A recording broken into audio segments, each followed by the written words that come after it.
पुन्हा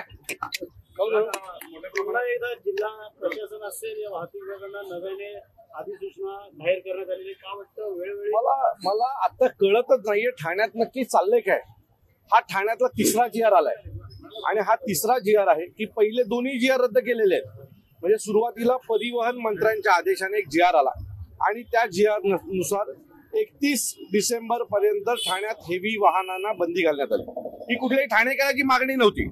त्यांना असं वाटलं की हे करायला हवंय, त्यांनी ते केलं. खरं तर त्यांनी ते न करता, घोडबंदरचे आमदार तेच आहेत, त्यांनी जर तिथले रस्ते सुधारले असते तर त्यांना ही गोष्ट करायला लागली नसती. दुसरा GR निघाला आणि दुसरा GR असा होता की ठाण्यामधील दुसरा GR कुठे बनतो, दुसरा GR माननीय उपमुख्यमंत्री साहेबांनी काढला आणि त्यांनी रात्री 12 वाजता काही बैठक घेतली आणि सगळ्याच फ्लॅग झाला. उपमुख्यमंत्री साहेबांच्या आदेशामुळे ठाण्याची ट्रॅफिक रद्द होणार, हे होणार, ते होणार.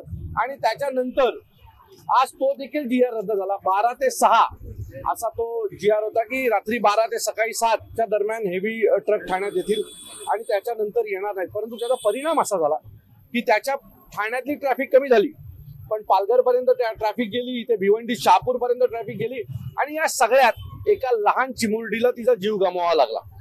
आता याचा दोषी कोण? माननीय उपमुख्यमंत्री, प्रशासन. कुठलाही विचार न करता तुम्ही धपाधप GR काढता. आता हा दुसरा GR झाला. आज परत जिल्हाधिकारी कार्यालयाने तिसरा GR काढला. नाही, पहिले 2 GR बरोबर नव्हते. आता हा तिसरा GR आहे.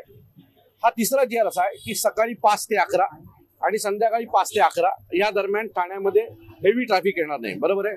आता तुम्ही 11 वाजता जर हेवी ट्रॅफिक ठाण्यात सुरू केली तर 12, 12:15 शाळा सुटतात. याचा अर्थ त्यातून शाळेला जाणारी मुलं आणि येणारी मुलं ही त्या ट्रॅफिकमध्ये अटकणार नाहीयेत का? सो GR काढताना किंवा या सगळ्या गोष्टी करताना कुठल्याही प्रकारचा विचार केला जात नाही. कोणाचा तरी आदेश येतो, जो आदेश देतो त्याला माहिती नसते ट्रॅफिकची परिस्थिती काय, कारण त्याच्या मागचं कारण ते ज्या वेळेला जातात रस्त्यांनी त्यावेळेला प्रोटोकॉल असतो. प्रोटोकॉलमुळे त्यांना ट्रॅफिक लागत नाही आणि त्यांच्यासाठी रस्ते बंद केले जातात आणि ते सुसाट जातात. त्यामुळे त्यांना वाटतं सगळं अवेलेबल आहे. पण अशी काही ठाण्याची परिस्थिती नाही. मागच्या एक महिन्यामध्ये ठाण्याने 3 वेगवेगळे GR पाहिले. हा पहिला GR, हा दुसरा GR, हा तिसरा GR. आता हे 3 GR जर 1 महिन्यात निघत असतील, शेवटचे तर 2 GR 2 दिवसातले आहेत. म्हणजे 12 ते 6 हा उपमुख्यमंत्र्यांनी जो GR काढायला सांगितला होता त्याचा तर पालन 24 तास पण नाही झालं.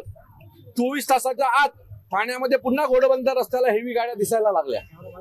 तो या सगळ्या गोष्टी पाहता मी जे म्हणतोय की ठाण्याच्या ट्रॅफिकचा बोजबारा उडालेला आहे. फक्त ठाण्याचं नाही तर बाकी सर्व गोष्टीचा, ट्रॅफिकचाच नाही तर सर्व गोष्टींचा बोजबारा उडालाय. ज्या गोष्टी करायला हव्या होत्या त्या गोष्टी यांनी केल्या नाही. त्यांनी मनोहर वाडा रस्ता जर बरोबर केला असता तर आज ही वेळ आली नसती.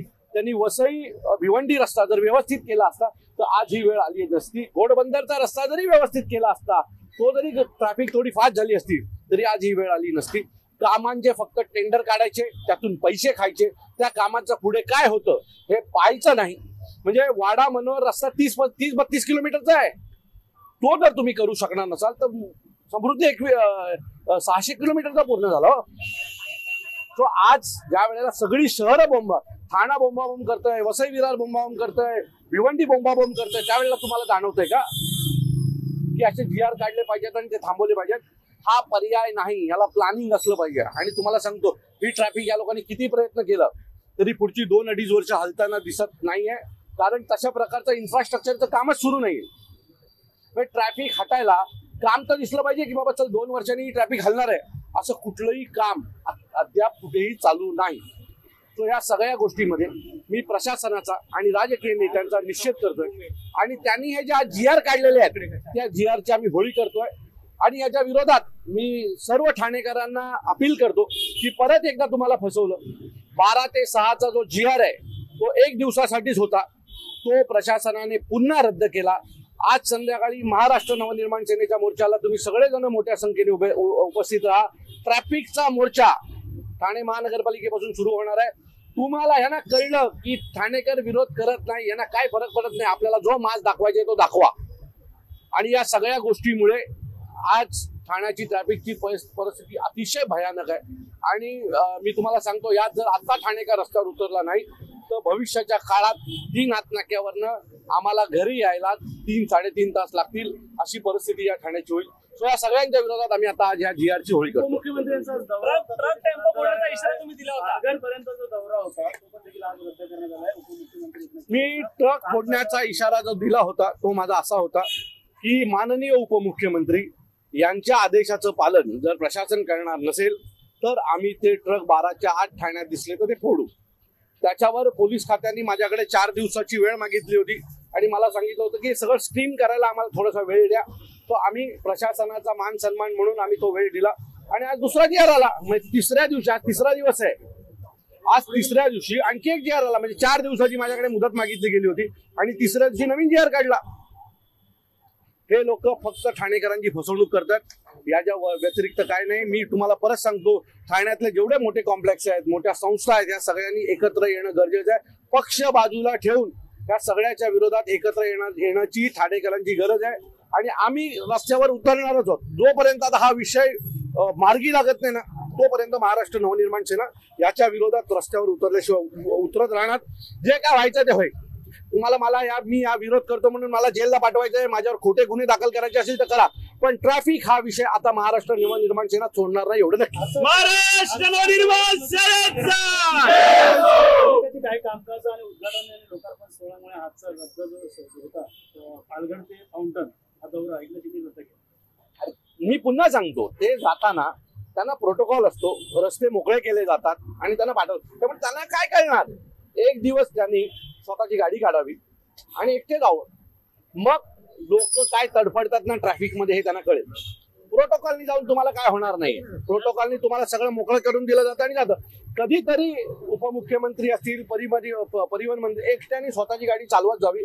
त्यांना कळेल की ठाणेकर मागणं काय शिव्या देतात किंवा ठाणेकर कुठल्या त्रासातनं जातात हे त्या दिवशी कळेल. तुम्ही प्रोटोकॉल घेऊन गेलात तर तुम्हाला ते कळणार नाही, तुमची सिक्युरिटी गेली तर घेऊन गेलात तर तुम्हाला कळणार नाही. तुम्हाला रस्ते मोकळेच करून मिळणार आहेत. अहो, तुम्ही घोडबंद रोडला, पालघरला पार्किंग साठी मोठे ट्रक टर्मिनल बनवण्याच्या घोषणा केल्या होत्या. काय झालं त्याचं? मी नेहमी सांगतो, यांच्या घोषणा आहेत. घोषणांच्या नावावर टेंडर काढायचे, टेंडर मधनं पैसे वसुली करायची आणि मग त्या टेंडरचं काय झालं, तो कॉन्ट्रॅक्टर जिवंत आहे की मेला, यांचं काय यांना घेणं देणं नसतं. पैसे खाण्यासाठी आमच्या ठाण्यामध्ये टेंडर काढले जातात. हा माझा आरोप आहे आणि हा माझा आरोप कायमस्वरूपी राहणार.